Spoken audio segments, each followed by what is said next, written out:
Ce matin, j'aimerais partager avec vous une lecture. Ce sera le dernier chapitre du livre de Jonas, donc Jonas 4, où nous lirons l'ensemble du chapitre. Mais avant de le lire, demandons au Seigneur à ce qu'il nous éclaire, qu'il nous aide à comprendre sa parole, qu'il nous aide aussi à la mettre en pratique.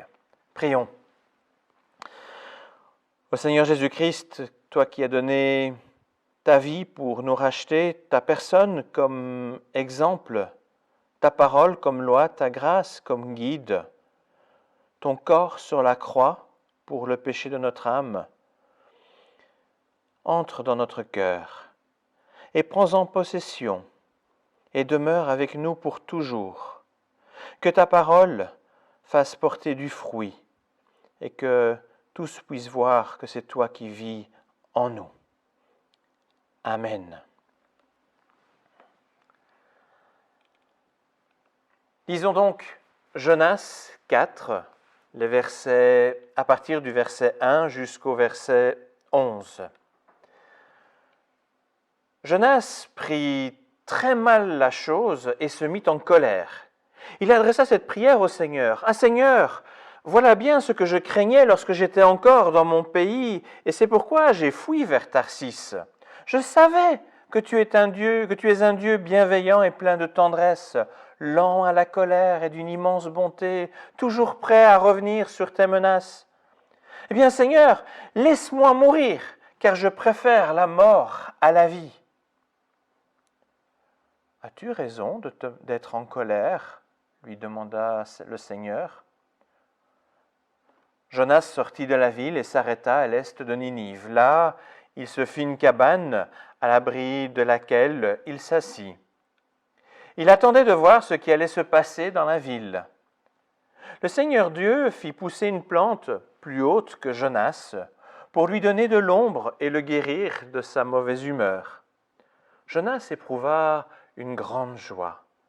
Mais le lendemain, au lever du jour, Dieu envoya un ver s'attaquer à la plante et elle sécha. Puis quand le soleil parut, Dieu fit souffler de l'est un vent brûlant. Le soleil tapa sur la tête de Jonas qui faillit s'évanouir. Il souhaita mourir et dit « Je préfère mourir que vivre !» Dieu lui demanda « As-tu raison d'être en colère au sujet de cette plante ?» Jonas répondit « Oui, j'ai des bonnes raisons d'être en colère au point de désirer mourir. » Le Seigneur reprit « Écoute, cette plante ne t'a donné aucun mal. Ce n'est pas toi qui l'as fait pousser, elle a grandi en une nuit, elle a disparu la nuit suivante. Pourtant, tu en as pitié. Et tu voudrais que moi, je n'ai pas pitié de Ninive, la grande ville, où il y a plus de 120 000 êtres humains qui ignorent ce qui est bon ou mauvais pour eux, ainsi qu'un grand nombre d'animaux. » Jusqu'ici, la lecture de la parole du Seigneur. J'ai intitulé la prédication de ce jour « Ne pas aimer le monde, mais aimer les gens du monde ». Jonas était un prophète du 8e siècle avant Jésus-Christ, une période où les relations entre Israël et les royaumes plus au nord étaient particulièrement difficiles, spécialement avec la Syrie qui avait un esprit très conquérant. Selon le livre qui porte son nom, Jonas fut envoyé à Ninive, justement la capitale de la Syrie, l'ennemi juré d'Israël. Nous avons donc deux protagonistes. D'une part, le prophète Jonas, un grand défenseur qui est un grand défenseur de sa patrie Israël, qui doit son existence à un choix de Dieu, ce qui évidemment revêt une grande importance pour un prophète de Dieu. D'autre part, Ninive est une énorme ville pour l'époque, comparable en fait à Charleroi par sa superficie et le nombre d'habitants. On peut toutefois noter une différence non négligeable. Les friches industrielles sont remplacées par de somptueux palais caressés par le soleil du Moyen-Orient. À l'emplacement de Ninive, on a retrouvé, en faisant des fouilles, on a retrouvé la trace d'une muraille de 12 km de long, ce qui est particulièrement grand pour l'époque. Ainsi donc, nous avons Jonas, le prophète nationaliste d'un côté, et Ninive, l'orgueilleuse, de l'autre. Alors Jonas, c'est un peu le fils terrible de la famille. Il n'en fait qu'à sa tête. Quand on lui demande une chose, il fait son contraire. Il a l'art de se mettre dans le pétrin. Et puis, il râle tout le temps. Quand Dieu lui demande d'aller à Ninive, accessible par la route, il prend le bateau pour aller dans la direction opposée. Il n'a aucune envie d'obéir et d'aller prêcher la parole de l'Éternel à l'ennemi. Il y a alors cette incroyable histoire de tempête d'un grand poisson qui engloutit le prophète et le recrache sur le rivage 3 jours après. Oui, Jonas a clairement l'art de s'attirer les problèmes et de se mettre dans des situations abracadabrantesques. Finalement, après avoir été sauvé de la mort, Jonas se décide d'aller à Ninive comme Dieu lui demande, mais pour la seconde fois. On peut imaginer Jonas parcourant la ville pendant 3 jours, annonçant le jugement de Dieu qui doit s'abattre dans 40 jours. Il doit se dire, c'est tout ce que mérite l'ennemi. Mais contre toute attente de la part de Jonas, il s'avère que son travail de prédication est vraiment très efficace. La ville entière se repent et change vraiment de comportement. Et dès lors, Dieu choisit de ne pas appliquer son jugement. On imagine alors la réaction de Jonas. Enfermé dans ses certitudes, il espérait la destruction de son ennemi par le jugement de Dieu. Jonas ne pouvait supporter la bienveillance, l'immense bonté, la tendresse, la patience de Dieu à l'égard de ceux qui faisaient du mal à son peuple, à l'égard de ces gens incapables de faire la différence entre le bien et le mal. Et c'est pourquoi, et c'est comme par ces mots qu'a commencé le chapitre 4, c'est pourquoi Jonas prend mal les choses et il se met à présent dans une grande colère. Sa colère est telle que Jonas, l'enfant terrible, demande à Dieu de mourir plutôt que de voir ça. Et Dieu lui demande s'il a de bonnes raisons d'être ainsi en colère. Jonas se posa à l'écart de la ville. Il se construit une cabane d'où il peut observer la ville en attendant de voir ce qui s'y passerait. Le Seigneur fait pousser une plante plus grande que Jonas afin que son ombre calme le prophète de sa mauvaise humeur. Il en faudrait souvent des plantes comme ça. L'homme de Dieu s'en rend compte et alors il se réjouit vraiment. Il est dans la joie de ce que Dieu fait pour lui. Mais le lendemain, Dieu envoie un ver qui tue la plante. De plus, Dieu fait souffler un vent brûlant sur Jonas. La chaleur est terrible et le prophète est à la limite de l'étourdissement. Le voilà à nouveau en colère contre Dieu, demandant à mourir. Et alors Dieu s'adresse à Jonas. « Écoute, cette plante ne t'a demandé aucun mal. Ce n'est pas toi qui l'as fait pousser. Elle a grandi en une nuit, elle a disparu la nuit suivante. Pourtant, tu en as pitié. Et tu voudrais que moi je n'ai pas pitié de Ninive, la grande ville là-bas, où il y a plus de 120 000 personnes qui ignorent ce qui est bon ou mauvais pour eux ?» Le livre de Jonas se termine sur cette question qui finalement est adressée à chaque lecteur, à chacun de nous. Dans l'introduction que je viens de proposer, la description de Jonas n'est sans doute pas très flatteuse et elle manque, j'en conviens, de nuances. Et pourtant, nous devons reconnaître que bien souvent, nous pensons et agissons comme lui, comme Jonas. Nous sommes bien heureux d'être les enfants de Dieu, bien heureux d'être au bénéfice de ses bénédictions, mais quand il s'agit de faire ce que Dieu nous demande, surtout quand il est question de faire du bien à ceux qui nous veulent du mal, cela nous semble insurmontable. Nous aurons vite fait aussi de nous replier sur nous-mêmes, entre chrétiens, en appliquant strictement le verset de 1 Jean 2,15 qui dit « N'aimez pas le monde, ni rien de ce qui est mondain. Si quelqu'un aime le monde, il n'est pas motivé par l'amour du Père. » Trop de personnes ont été mises de côté en s'écartant, en les écartant de nous, comme les passants en fait de la parabole du bon samaritain.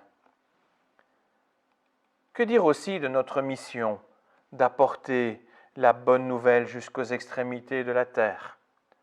On doit bien reconnaître que le zèle missionnaire de l'Église européenne est assez essoufflé.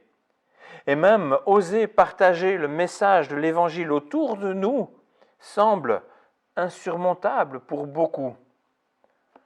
Par ailleurs, quand des chrétiens insistent pour dire qu'il est grand temps, qu'on est dans les temps de la fin, ne sont-ils pas aussi un peu comme Jonas assis dans sa cabane à attendre que tombe le jugement divin de Dieu sur ce monde qui rejette l'Église? Nous pouvons aussi être des chrétiens terribles devant Dieu. Et nous aurions parfois besoin de la leçon de notre Dieu pour apprendre la bienveillance et la miséricorde. Je ne peux m'empêcher de partager une pensée qui traverse mon esprit, une comparaison, il est vrai, assez osée. Et si le vent brûlant de l'Est qui toucha Jonas au point qu'il soit étourdi était comme cette pandémie qui nous vient de l'Est pour nous apprendre à retrouver la compassion pour les gens qui nous entourent? Ce vent d'Est est bien peu de choses en fait face à une éternité sans Dieu. Pour cette prédication, j'avais une deuxième lecture. J'ai volontairement choisi de ne pas la lire au début. Je souhaite à présent la partager avec vous. Il s'agit de Ésaïe 53, les versets 11 et 12. Une prophétie de la part du prophète Ésaïe qui concerne le serviteur souffrant qui sera incarné par Jésus. Je vous lis ce bref extrait. « Après avoir subi tant de peines, dit le Seigneur, mon serviteur verra clair. Il sera nourri par une forte expérience. Mon serviteur, le juste, obtiendra la justice pour une multitude de gens, lui qui s'est chargé de leurs fautes. C'est pourquoi je le place au rang des plus grands. C'est avec les plus puissants qu'il partagera le butin, car il s'est dépouillé lui-même jusqu'à en mourir. Il s'est laissé placer au nombre des malfaiteurs, il a pris sur lui les fautes d'une multitude de gens, et il va encore intervenir en faveur des coupables. » Quand nous lisons ce passage, nous pensons évidemment à Jésus sur la croix qui a donné sa vie pour nous et à son couronnement dans le ciel. Mais la fin est assez interpellante. Il va encore intervenir en faveur des coupables. Nous n'avons pas de difficulté à voir Jésus intervenir en faveur des justes. Nous n'avons pas plus de difficulté à imaginer Jésus intervenir auprès du Père en notre faveur. Mais Jésus veut encore intervenir envers des coupables, des gens de ce monde qui nous rejettent, des gens de ce monde qui nous rejettent parce que Christ vit en nous. Dans sa colère contre Dieu, Jonas a malgré tout raison sur un point quand il dit « Je savais que tu es un Dieu bienveillant et plein de tendresse, lent à la colère et d'une immense bonté, toujours prêt à revenir sur tes menaces. » Bien entendu que Dieu appliquera son jugement contre ceux qui persistent à le rejeter. Mais sa préoccupation, pour le moment, ce n'est pas le jugement, mais la repentance du plus grand nombre. Dieu n'aime pas le péché qui est présent dans ce monde, mais il aime les gens de ce monde, au point qu'il a donné son Fils unique afin que quiconque croit en lui puisse être sauvé pour la vie éternelle et non condamné. Nous n'étions pas mieux que les gens de Ninive. Il n'aurait été que justice de subir le jugement divin quand nous nous comportions de façon insensée, quand nous vivions loin de Dieu.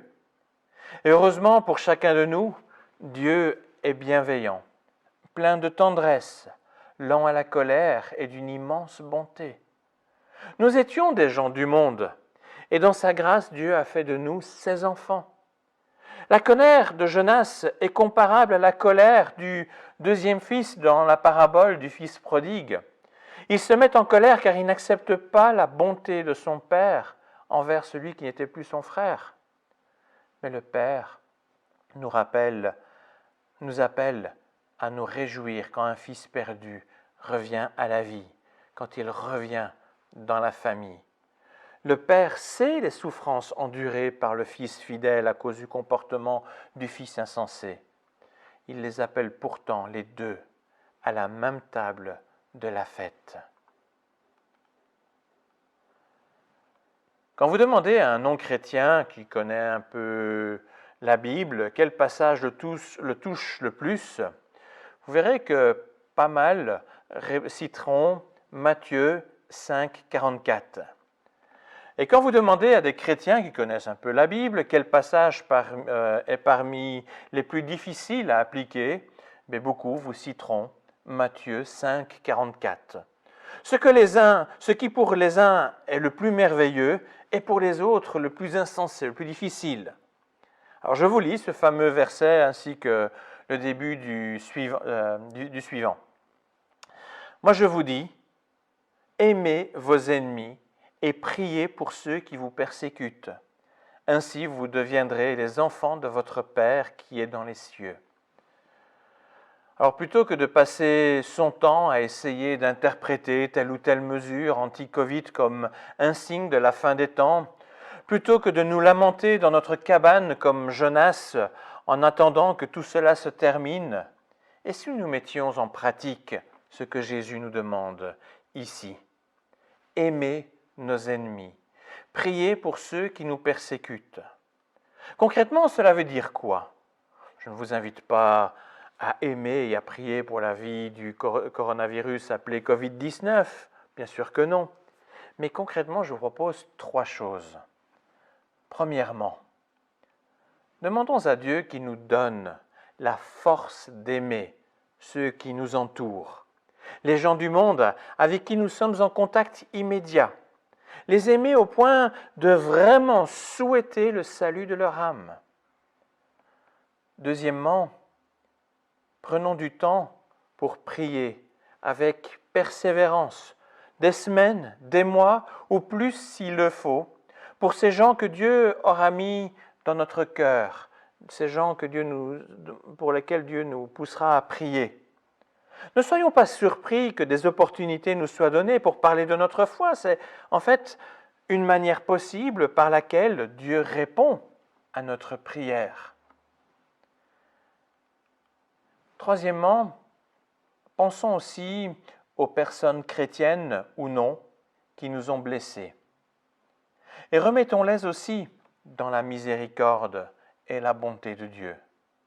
Même si des blessures passées persistent, il est de très loin préférable pour soi et pour l'autre qu'il y ait un changement du cœur opéré par l'Esprit de Dieu. Rappelons-nous, et ce sera ma phrase de conclusion, Jésus continue d'intervenir en faveur des coupables. Amen.